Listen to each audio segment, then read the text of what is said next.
So, if you went in the other presentations earlier, the same crowd. I'm Zach, I'm the Regional Community Sport Advisor at Sport Manawatu. Today we've got Jill Gower from Sport New Zealand to come in to talk to us about Sport Compass. What Jill does is she works in the outward-facing business improvement team at Sport New Zealand with people who specialise in finance, IT and governance. Today she'll be explaining the new Sport Compass tool, which will be replacing the Sport Warren Fitness and the ODT that some of you have been through. So Jill, would like to take it away? So I thought today it's really hard to talk about Sport Compass because it's quite a new approach without giving you the history. So that's what I'm going to do, is give you a bit of a timeline of where we've come from since I inherited the project about 2 years ago. We'll start with looking at the bottom. About 9 years ago, Sport New Zealand created the NSO ODT, so an organisational development tool for national sports organisations. And they were thinking quite big. They were thinking about our targeted sports who have got quite a lot of capacity, and it's quite a large tool. They looked internationally for best practice and found the Baldridge International Criteria for Performance Excellence, and modelled the tool on that, which is really just a framework. It gave us the 6 modules that some of you might be familiar with, things like governance and year planning and sport management. And they built some criteria around that, some questions, and we would send an independent consultant in, and they would sit knee to knee with the CEO of a national body for 2 days. So really massive investment for the sport and for Sport New Zealand. We'd always send in one of my team as well to help facilitate through typing, contribute to the conversation a little bit, and make sure that some of that knowledge from the day was coming back in-house to Sport NZ. Even before the 2 days, there was a lot of pre-reading, so they would go into an organisation, they'd look at all their financials and all their publications and do a bit of a review, so they had a heads up before they started the conversation. And then after they'd done the assessment, they would spend a few days writing a report. So all in all, it was a 10-day investment and quite a good job. It went down quite well, especially support team that followed. So we would find a few things that they needed help with, and we would throw some money at them and throw a consultant at them. And so the ESO tool was quite popular. And then they said, actually, this is so good that we think we need to develop one for regional sports organisations. So that's what they did. Now what they did, they copied and pasted the national body version, and they took out a few questions, and they changed up the language a little bit and created this RSO tool. I can see some of you smiling already. You can see what a nightmare this thing was turning into. But that went down reasonably well. We had 50 licences to use the tool, and we can't get to all regional organisations. So we gave licences to most RSTs. We had about 2 facilitators in each RST. We give them a bit of training and send them out, and they could do these assessments. Still a massive commitment. Even I sat in on some training when I first took over the program, and they were still suggesting that it was 7 to 10 days of work for a person in a regional sports trust to go and do this, which is probably quite unrealistic, and we've got really big regional sports organisations. And for the RSO, a lot of the RSOs in the country just don't have capacity to respond over not achieving against the standard, because the standard was set for a really large organisation. Then we had a bit of political pressure. Somebody had been in the Prime Minister's ear and said, we think the RSTs are a waste of time. What's Sport New Zealand doing investing in the RST network? They should be giving all their money to national sports organisations. So the PM came to us and said, what's going on? How do we know that these RSTs are any good? So we said, you know what, we could do an independent review and we could use the ODT tool. And they said, all right, we accept that. So they copy-pasted the criteria again, changed up the language, and made it for RSTs. And I think that's about a day and a half assessment for RSTs. Worked out quite well for RSTs because it showed that actually they're extremely capable organisations. Then we said, okay, but actually clubs are the ones delivering support, so they really matter. And what are we doing for clubs? We need something similar. So they copy-pasted the RSO criteria, changed up the language. It's still a 4 to 8 hour assessment, which for most clubs were run by voluntary people who were sitting daytime jobs that was quite unrealistic. But again, some of our larger clubs it really suited. So that went down reasonably well. But we still realised that we've still only got 50 licensed facilitators. There's 15,000 clubs in the country. There's a whole lot that are out in the cold. Can't possibly expect to have support from a facilitator. So they created the Gower fitness tool, which is publicly available on the Sport NZ website. You just go in, answer some questions, and it emails you your results. Now, about that time, I inherited the program. And there was a lot of noise. So immediately I inherited the program of work, people started saying to me what they liked, knocking on my door, what I needed to keep, what needed to go. We had some noise from our board because we had some organisations go through one of these assessments, and 6 months later they're in a crisis situation, they're coming to us with their hand out for their failure, and our board is saying, why on earth did we not know this? You've done an ODT. So I'd go and talk to the facilitator who did that ODT, and she said it was obvious, it's in the report. So I found the report, it was 60 pages long. And people don't read it anymore, we've discovered. So the other problem was it had an overall score. So when you immediately you put an overall score, people go, what's my score? Call the other CEOs around me that I know. What did you get? Okay, I think I did okay. Read no further. So the overall score was actually masking some really critical issues. What else did we hear? We had a new GM at Sport NZ who I had a chat with, and he said, I'm not convinced that these organisations who are doing everything right, have got the paperwork right, are the ones who are really achieving. And we know that there's some organisations who don't have all that stuff right, it's that number 8 fixing wire mentality, and they're the ones that are really achieving. So I'm not sure that your criteria works for me. So that was a bit of a slap in the face as well. Okay, all my education out the window.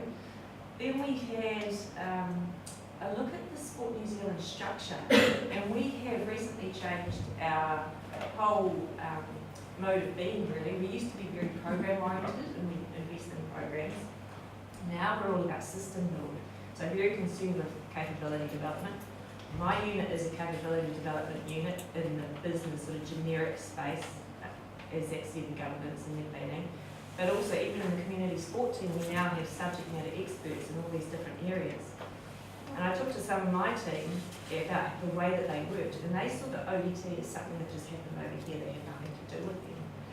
And a lot of them had developed, they had questions on spreadsheets that when they worked into an organisation, they would ask. The finance one was a beautiful example. She was in financial health check, and I looked at her question set, and it looked a bit like the ODT, but not quite the same.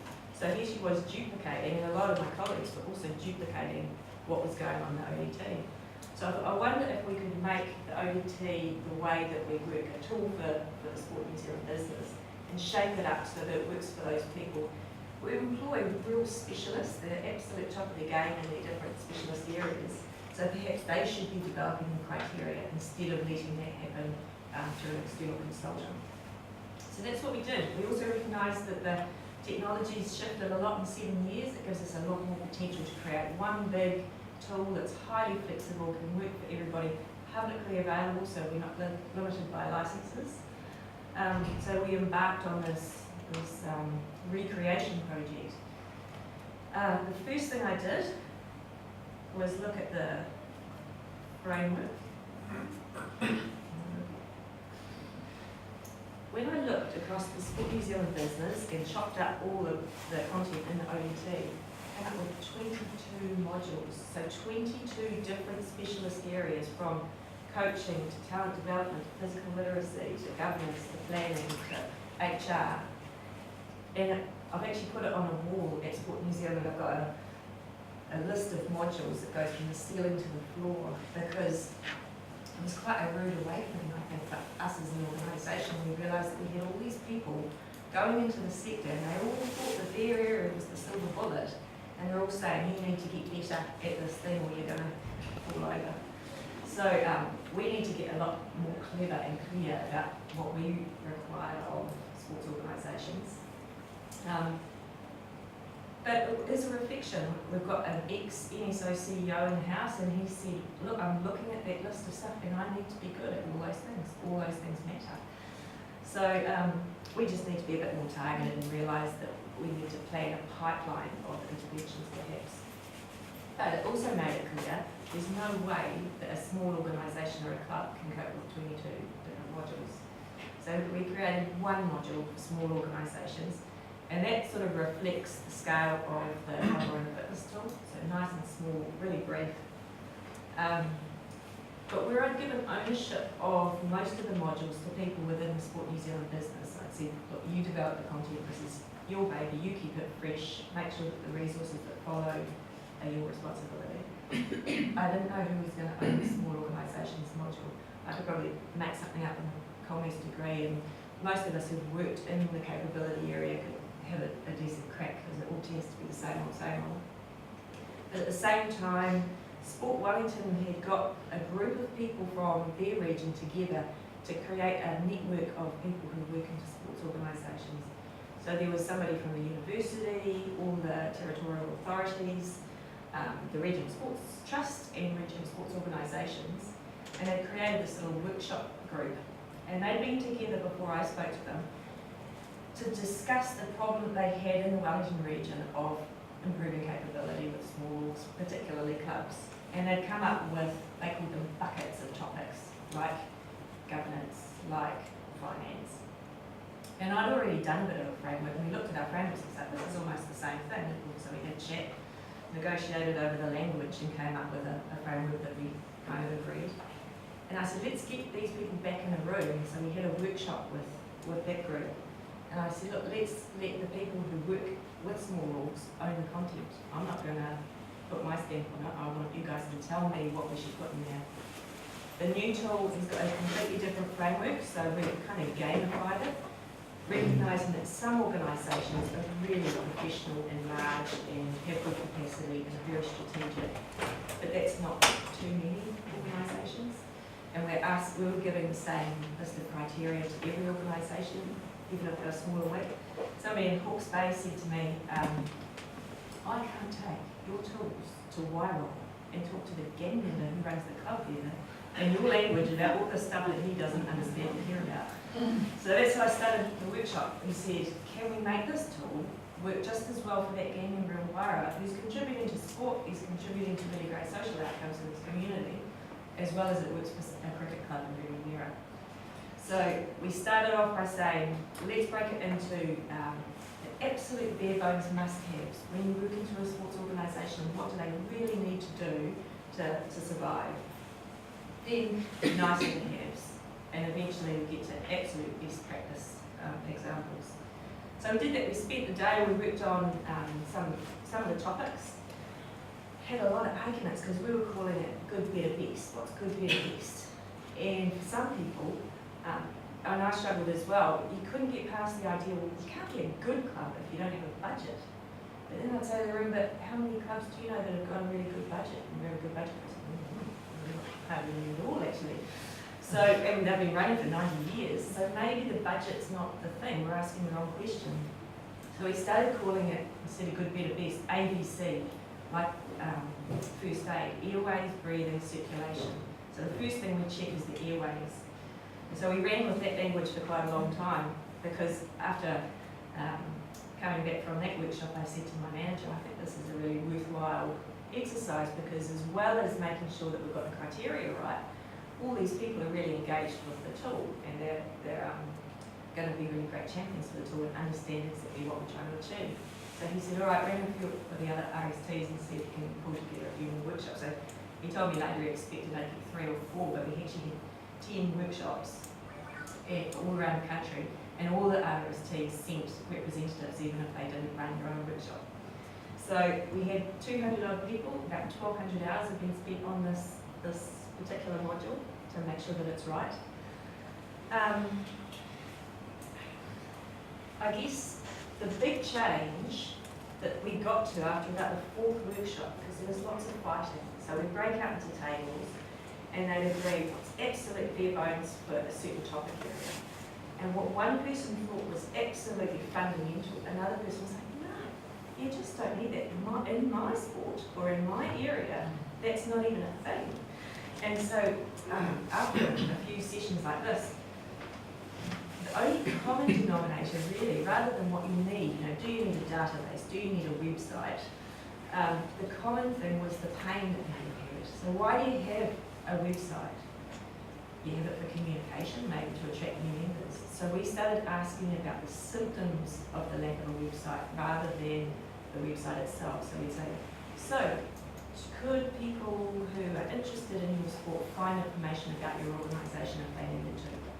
And if they say no to that, the solution for some people is a website. Solution for some regions is a sign on the side of the road. And we go, that's cool. But at least we know that we've solved the problem of people can now find out information about that organisation. So it's quite a significant shift in thinking. And this developed, and I keep introducing this idea to more and more workshops, and sort of start the next workshop with where the previous one had got to, and the thinking evolved over time. So we've got to a stage now, we've got a draft criteria that we're going to put into the new tool that is almost unrecognisable. It really is all problems based. By the time I got to Auckland, I had drafted the criteria how I thought it might read. And so at that workshop, we actually had 40 people at that workshop, which is too many to have a good two-way conversation. So I thought, let's change it up, gave them all the questions and said, pull them apart, tell me what you think, change them up. And they took the mickey out of my grammar and they said I was wordy. And so it came back to understand, and we've dropped 2 topics. Changed up a lot of the questions and made them really, really simple. It's absolutely fundamental, and everybody agrees that the language is really simple. We're trying to drop all the jargon and speak New Zealand speak.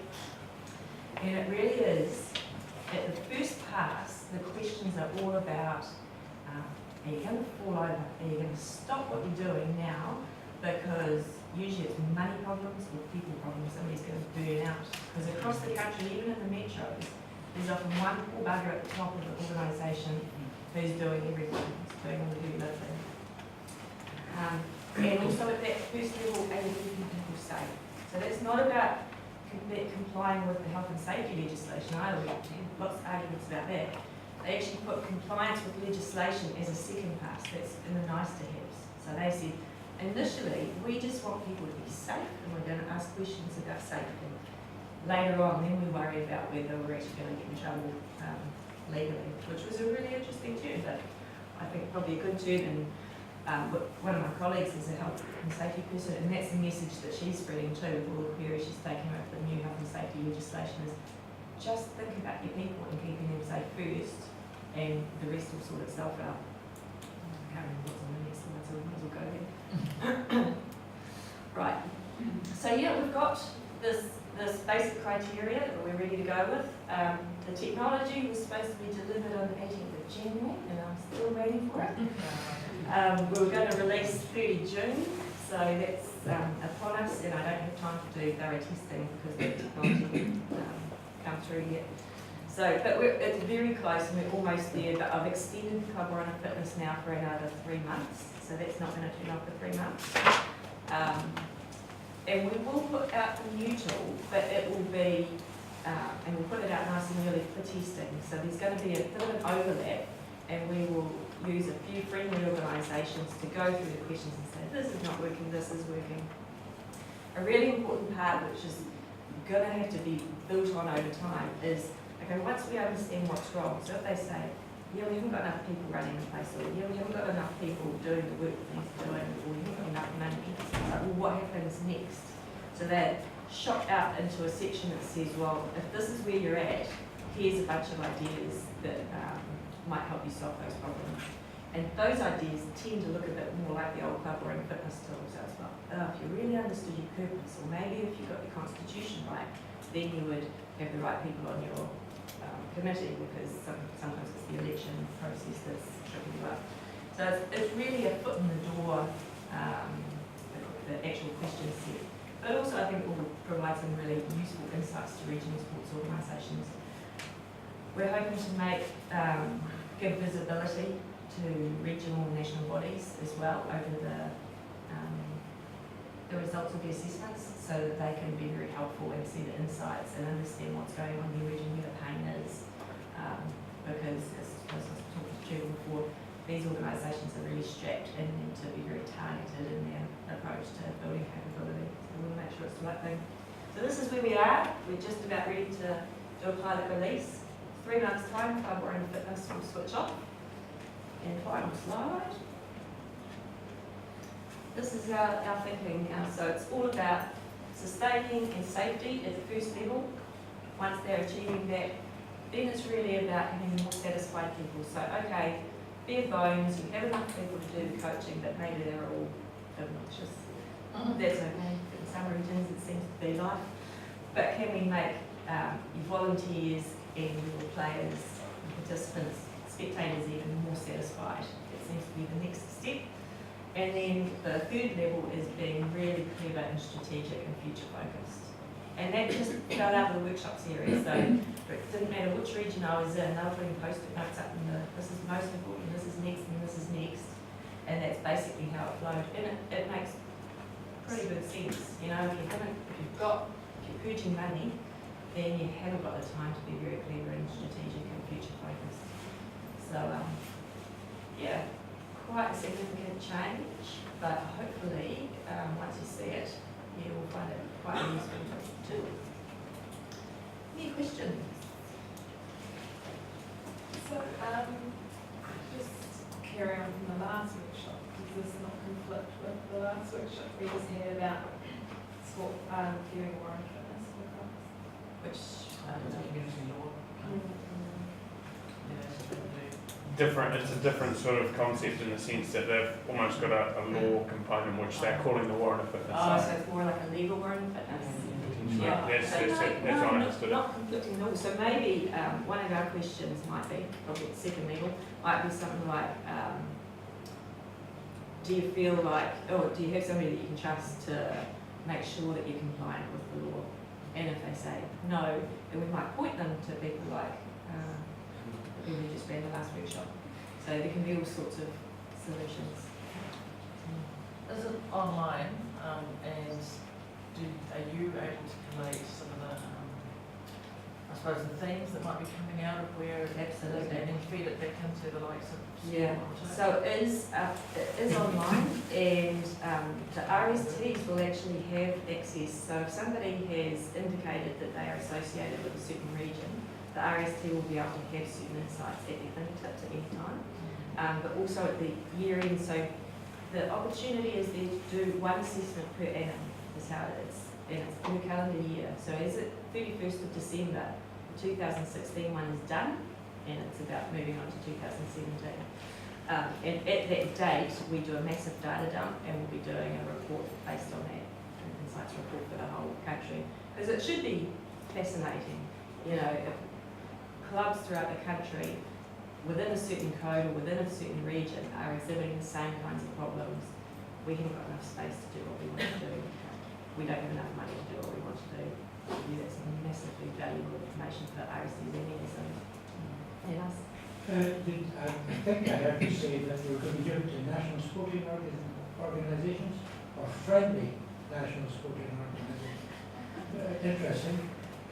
You'd like to be specific on who, or is that politically incorrect? I didn't mean friendly NSOs actually, I was thinking a few friendly organisations. So we've got contacts now in each of the regional sports trusts who some of them are really engaged with this idea and are happy to help us to make sure that we get it right. So I'll probably be hitting them up and saying, can you pick off a couple of clubs and we'll choose to assess them first, and perhaps I'll even go out and sit there silently and watch them say, what do they mean by this? You know, this doesn't make sense to me, so that we can improve the tool. The great thing is we've got edit access. We don't expect it to be fixed. Our first release will be our first approximation of what's right, and then we'll just keep building and getting it better. Just to add to that then, I'm involved in football at some level, and New Zealand football have a quality mark. Yes. So where does that fit in with this? Yeah. And if I was a club, I'd say, well, I've got New Zealand football saying, get this, I've got you guys saying this, and the big clubs, I Don't can worry. imagine would go nuts. I'm like that with football New Zealand. Who's that? Very conveniently, the person who's reviewing the football tool used to work at Sport Wellington, and he's a bit of a convert for this sort of approach. So even now, I think at a certain level in the football tool, they suggest doing a cover on a fitness, and so that's how it fits in at the moment. He's looking at this and saying, great, I don't have to worry about all that generic businessy stuff. You do that, and we'll do the football specific questions. And maybe they might even put their content into our platform so that it's, you come into Sport Compass, you stay on football, and you get the whole shebang. That would be great. A generic one with adaptation to the sport. Exactly, yeah. If a club's gone into Sport Compass and has some real serious issues around the sustaining and safe area, will it allow them to continue through the process to satisfy people in strategic first? Or? Within a topic area, you get stopped. So say the topic is finance, and you fail or say, no, I'm not doing that, no, I'm not doing that. It will stop you moving forward in the finance area. It will say, okay, you've said that you can work on this and you can work on this, and you get to mark it a must, should, could as well. So you might say, yeah, we recognise that that's a thing, but for now we're going to make that a could do, and we'll make this one a must do. So by the end, by the time we've worked through all the topics, you might find that within some topics you're excelling and you're way down the high end. So when you get to there, you'll probably go, yeah, yes, we haven't achieved this thing within level 3, but we'll mark that as a could because we've got something really serious going on in another topic area, so we'll work that as a must. So you'll end up with a report at the end that says, here's all your musts. And you might look and go, gosh, we've ended up with 10 musts, let's have a go back in and colour a couple of those. So you've got this good solid action plan that you can work on. Hence the bullseye, actually I should explain that. We're recognising that there's still all the stuff that you need to do, and it's as big as being here. We're just saying, let's put the really critical stuff in the middle of the bullseye, work out what that is. Work on that for now and don't stay awake worrying about the other things that you could do. Particularly, we find in sport, there's a lot of consultants, a lot of people working in sport, specialists who are really passionate, and they'll come and say, you must have a database and you must have a website. And so we've all got this feeling that there's all these things that we should be having that we don't have. So this is just helping you cut through all that to actually, this is what I need to be working on right now. And to have the conversation with your committee too, to make sure that everybody's in agreement and on the same page. There's nothing worse than when you're trying to deal with a financial problem and the handy committee members saying, I think we need, something being expensive. We've all got that. So yeah, we really recommend some tools out there provide for lots of different people to do an assessment. It does a bit of a gap analysis. So you could have your whole committee do the exercise separately. We've said, actually no, let's cut to the chase. We recommend getting your committee in a room and having the conversation, thrashing out and saying, we agree that we can say yes to this thing or no to this thing. Because just creating a cohesion is so valuable. What's your timeline with you now? So, potentially, the developers think they can have it to me next week. So, providing it tests perfectly, I will throw the content in and test it with a few friendlies. So definitely within a month, we'll have it publicly available. What info or I suppose research has you been on clubs' desire to actually use this? Yeah. Because I suppose the reason I ask the question is the clubs that are probably, and I'm only speaking on behalf of my experience in rugby, the clubs that are probably the ones that need to use something like this are the ones that have the least desire to use something like this. Yeah, and that came through really strongly in the workshops. People say, well, what do they get? Now, some people just want a certificate. What are we going to get for this? Is there money that follows this? And with some regions, they've actually had financial incentives for clubs to do the thing. But it's creating the wrong sort of behaviour. So, and I think we have taken slightly the wrong approach. One of my colleagues said the other day, now the first thing we were taught as consultants is you don't go in and solve a problem that an organisation didn't realise they had and then charge them for it, because they won't thank you at all. So we've been sending consultants or capability people in and saying, ask them if they've got a good constitution, ask them if they understand their purpose. And the people at the ground level go, I don't know why I care about this stuff. So the why now is not, it's certainly not to get a certificate or a bronze, gold, silver mark or anything like that. It's if you've got a problem, something keeping you awake at night, do this, it might help. If you've got a big aspirational goal and you're not quite sure how to get there, do this, it might help you get there. So it's about appealing to their wants and needs. It seems so obvious now because we know that sports clubs are, a lot of them are in crisis, and a lot of them are really stressed and money and people. So why couldn't we engage them in the idea of taking action to become more capable? It's because we're doing it wrong. So we're hoping that taking this approach of actually dealing to what they care about, what's keeping them awake at night, will be the incentive to do it. I know, that's the theory, and we will just run with it and see what works. They talked in Northland, they were literally talking about as capability people turning up in the car, elbow out of the car, and asking a few key questions first. And once you got the right answer, okay, turn the engine off, ask a few more questions, you know, how's it going, what's going on, oh, coaching problems, oh, this problem.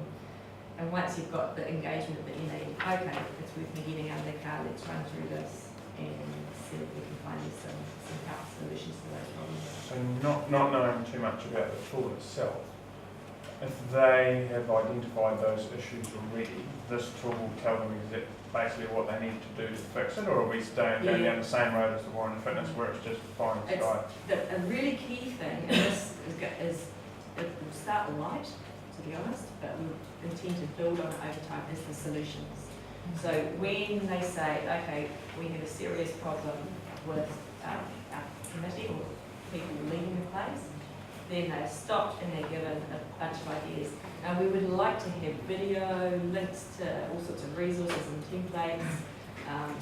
Initially it will be pretty light, might be talk to somebody at your RSC or RSO, but we will build on that over time and make it better and better. So it really is, it's almost a conduit to point them in the direction of this sort of help that exists out there, because there's some great resources out there. Sport New Zealand's got a new tool called the Sport Tutor. I don't know if you've seen that, and it's an online learning tool, so we'll be pointing to that as well, modules of the upskill. How do you advertise this, so to speak? Do you speak to your RSTs? Initially, yes, but no, I'll be hitting up our marketing comms team, and once we're happy that it's at a certain level, we'll start to push it. To be fair, I wasn't aware of the Club Warren Fitness. Yeah, So, yeah. And the Club Warren Fitness, we've let it dwindle because we've been particularly happy with it over the last couple of years. And there's some great tools out there too. Some organisations have filled the gap, so we're not saying to any national body or RST, you must use this tool. We're saying if there's a gap and you think it's useful, use it. If they don't use it, then I've done my job wrong and we need to figure out what's wrong and fix it. We really don't want to make this one a compliance tool. And I understand the capability of total volunteer organisations. Absolutely, or lack of. Yeah. We're saying to, it's completely feasible for somebody to find it online and self-assess, but there is no substitute for having somebody from an organisation that's got oversight across the many clubs sitting there and doing it with you and asking the right questions because you don't know what you don't know. We've tried to prompt all the way through, you know, if you're guessing or if you don't know much about this topic, then perhaps it's better to answer no to this one and learn more than, you know, blindly forge ahead.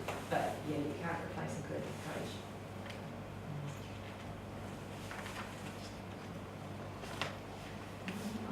All right, guys.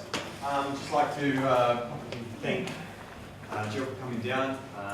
Obviously, capability is a really important part of sustaining an organisation, and we're really excited to see what you guys come up with and what we can start to do with you. So,